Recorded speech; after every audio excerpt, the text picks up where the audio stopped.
Hello, beautiful listener. Are you feeling brave? Because I have a terrifically scary tale for you today. So sit back, relax, and if you enjoy this audiobook, hit subscribe to get regular stories sent straight to your feed and like to help share it with others. The Damned Thing by Ambrose Bierce. By the light of a tallow candle, which had been placed on one end of a rough table, a man was reading something written in a book. It was an old account book, greatly worn, and the writing was not apparently very legible, for the man sometimes held the page close to the flame of the candle to get a stronger light upon it. The shadow of the book would then throw into obscurity a half of the room, darkening a number of faces and figures, for besides the reader, 8 other men were present. 7 of them sat against the rough log walls, silent and motionless, and, the room being small, not very far from the table. By extending an arm, any one of them could have touched the 8th man, who lay on the table face upward, partly covered by a sheet, his arms at his sides. He was dead. The man with the book was not reading aloud, and no one spoke. All seemed to be waiting for something to occur. The dead man only was without expectation.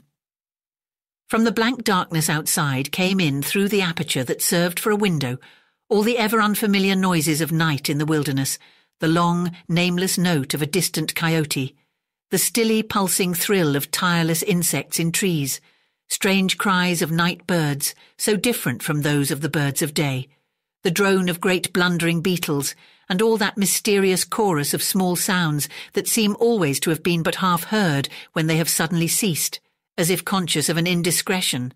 But nothing of all this was noted in that company. Its members were not overmuch addicted to idle interest in matters of no practical importance. That was obvious in every line of their rugged faces, obvious even in the dim light of the single candle. They were evidently men of the vicinity, farmers and woodmen. The person reading was a trifle different. One would have said of him that he was of the world, worldly, albeit there was that in his attire which attested a certain fellowship with the organisms of his environment. His coat would hardly have passed muster in San Francisco. His footgear was not of urban origin, and the hat that lay by him on the floor, he was the only one uncovered, was such that if one had considered it as an article of mere personal adornment, he would have missed its meaning. In countenance the man was rather prepossessing, with just a hint of sternness, though that he may have assumed or cultivated as appropriate to one in authority, for he was a coroner. It was by virtue of his office that he had possession of the book in which he was reading. It had been found among the dead man's effects, in his cabin, where the inquest was now taking place. When the coroner had finished reading, he put the book into his breast pocket. At that moment, the door was pushed open, and a young man entered. He, clearly, was not of mountain birth and breeding. He was clad as those who dwell in cities. His clothing was dusty, however, as from travel. He had, in fact, been riding hard to attend the inquest. The coroner nodded. No one else greeted him. "We have waited for you," said the coroner. "It is necessary to have done with this business tonight." The young man smiled. "I am sorry to have kept you," he said. "I went away not to evade your summons, but to post to my newspaper an account of what I suppose I am called back to relate." The coroner smiled. "The account that you posted to your newspaper," he said, "differs probably from that which you will give here under oath." "That," replied the other, rather hotly and with a visible flush, "is as you choose. I used manifold paper and have a copy of what I sent. It was not written as news, for it is incredible, but as fiction. It may go as a part of my testimony under oath." "But you say it is incredible." "That is nothing to you, sir, if I also swear that it is true." The coroner was apparently not greatly affected by the young man's manifest resentment. He was silent for some moments, his eyes upon the floor. The men about the sides of the cabin talked in whispers, but seldom withdrew their gaze from the face of the corpse. Presently the coroner lifted his eyes and said, "We will resume the inquest." The men removed their hats. The witness was sworn. "What is your name?" the coroner asked. "William Harker." "Age?" 27. "You knew the deceased, Hugh Morgan?" "Yes." "You were with him when he died?" "Near him." "How did that happen, your presence, I mean?" I was visiting him at this place to shoot and fish. A part of my purpose, however, was to study him and his odd, solitary way of life. He seemed a good model for a character in fiction. I sometimes write stories. I sometimes read them. Thank you. Stories in general, not yours. Some of the jurors laughed. Against a sombre background, humour shows high lights. Soldiers in the intervals of battle laugh easily, and a jest in the death chamber conquers by surprise. "Relate the circumstances of this man's death," said the coroner. "You may use any notes or memoranda that you please." The witness understood. Pulling a manuscript from his breast pocket, he held it near the candle, and turning the leaves until he found the passage that he wanted, began to read. The sun had hardly risen when we left the house. We were looking for quail, each with a shotgun, but we had only one dog. Morgan said that our best ground was beyond a certain ridge that he pointed out, and we crossed it by a trail through the chaparral. On the other side was comparatively level ground, thickly covered with wild oats. As we emerged from the chaparral, Morgan was but a few yards in advance. Suddenly, we heard, at a little distance to our right and partly in front, a noise as of some animal thrashing about in the bushes, which we could see were violently agitated. "We've startled a deer," he said. "I wish we had brought a rifle." Morgan, who had stopped and was intently watching the agitated chaparral, said nothing, but had cocked both barrels of his gun and was holding it in readiness to aim. I thought him a trifle excited, which surprised me, for he had a reputation for exceptional coolness, even in moments of sudden and imminent peril. "Oh, come," I said. "You are not going to fill up a deer with quail shot, are you?" Still he did not reply, but catching a sight of his face as he turned it slightly toward me, I was struck by the pallor of it. Then I understood that we had serious business on hand, and my first conjecture was that we had jumped a grizzly. I advanced to Morgan's side, cocking my piece as I moved. The bushes were now quiet and the sounds had ceased, but Morgan was as attentive to the place as before. "What is it? What the devil is it?" I asked. "That damned thing," he replied without turning his head. His voice was husky and unnatural. He trembled visibly. I was about to speak further when I observed the wild oats near the place of the disturbance, moving in the most inexplicable way. I can hardly describe it.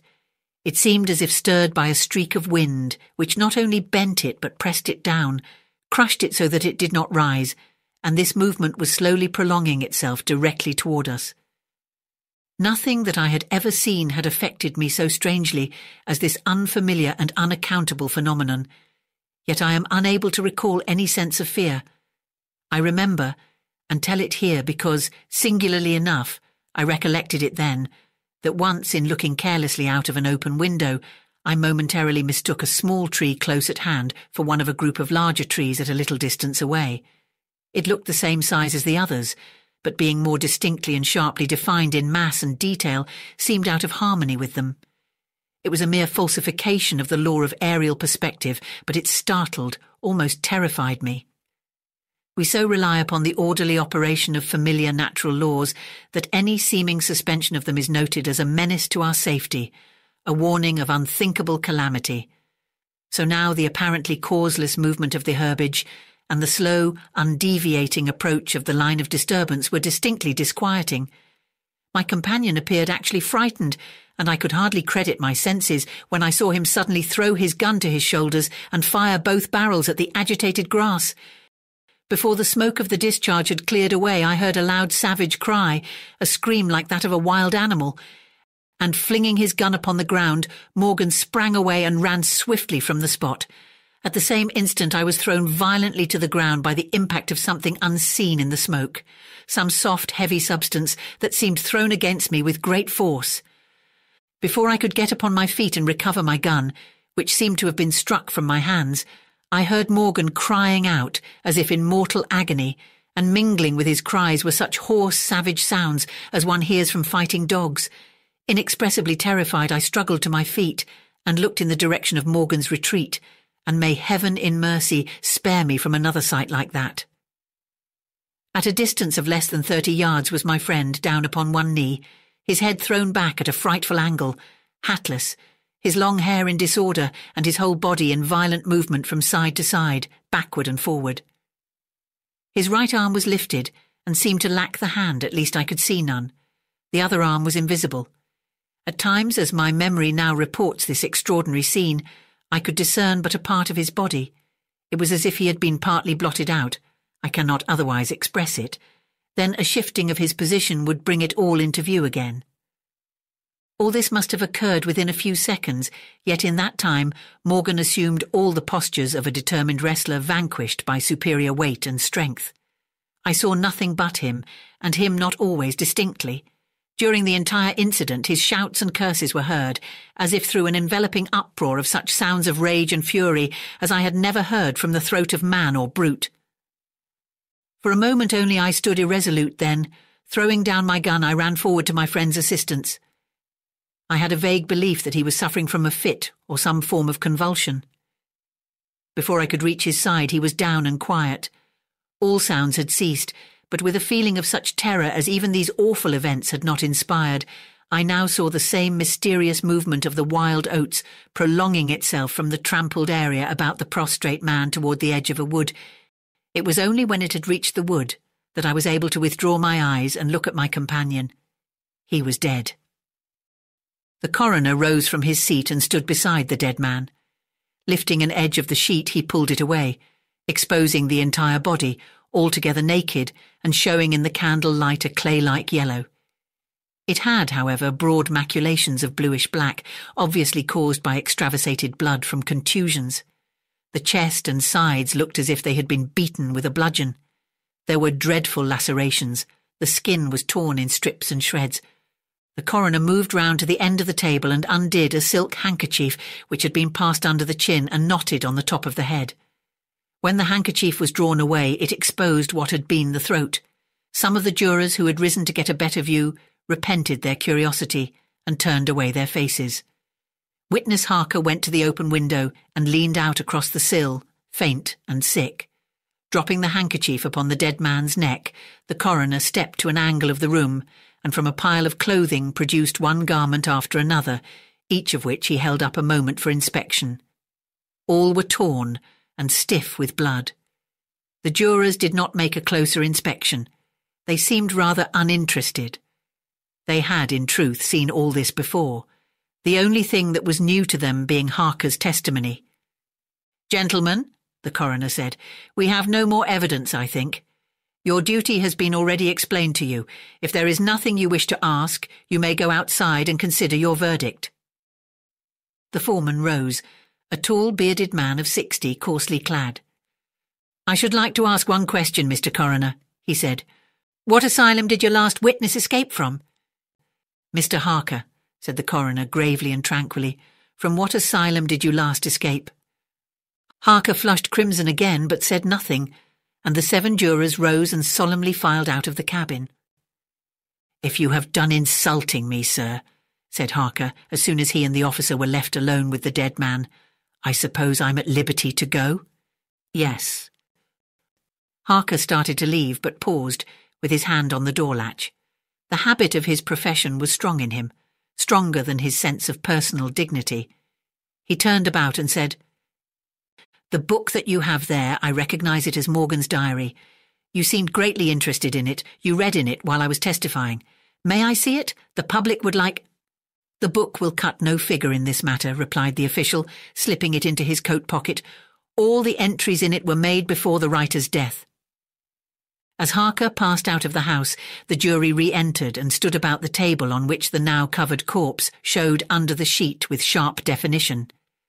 The foreman seated himself near the candle, produced from his breast pocket a pencil and scrap of paper, and wrote rather laboriously the following verdict, which with various degrees of effort all signed.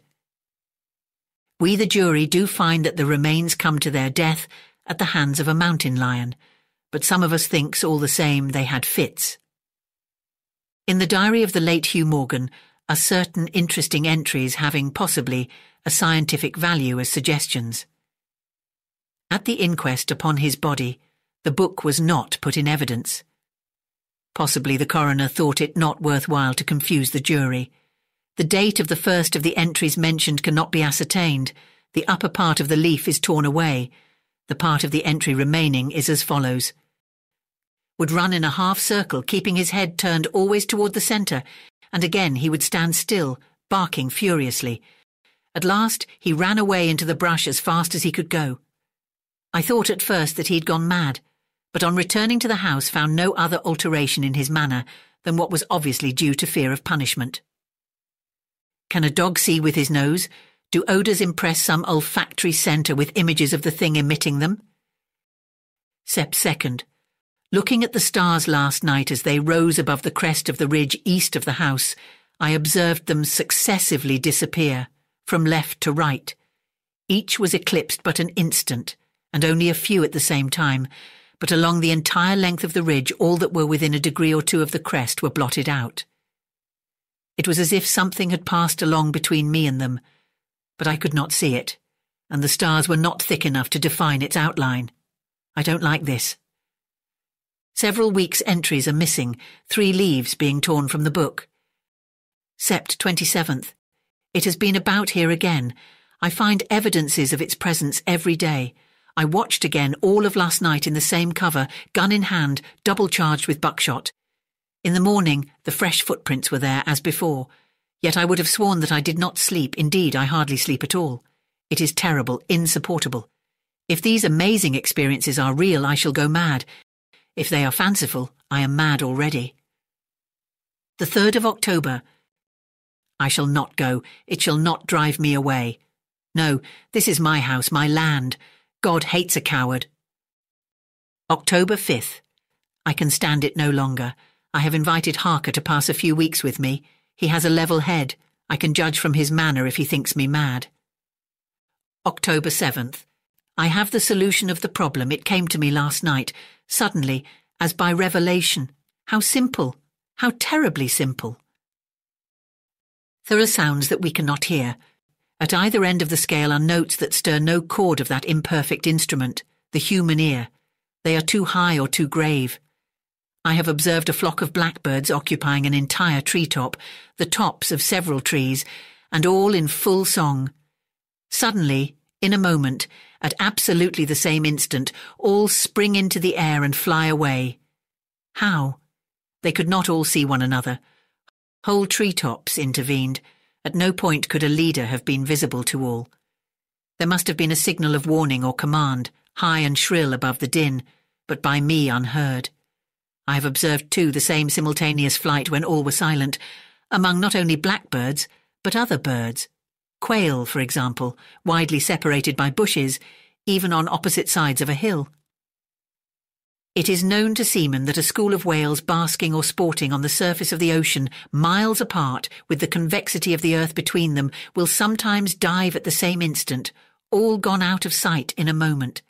The signal has been sounded, too grave for the ear of the sailor at the masthead and his comrades on the deck, who nevertheless feel its vibrations in the ship, as the stones of a cathedral are stirred by the bass of the organ. As with sounds, so with colours. At each end of the solar spectrum, the chemist can detect the presence of what are known as actinic rays. They represent colours, integral colours in the composition of light, which we are unable to discern. The human eye is an imperfect instrument. Its range is but a few octaves of the real chromatic scale. I am not mad. There are colours that we cannot see. And God help me, the damned thing is of such a colour. I hope you enjoyed this story, and if you did, please do share your thoughts in the comments. Sleep very well, my friend, and I wish you the sweetest of dreams.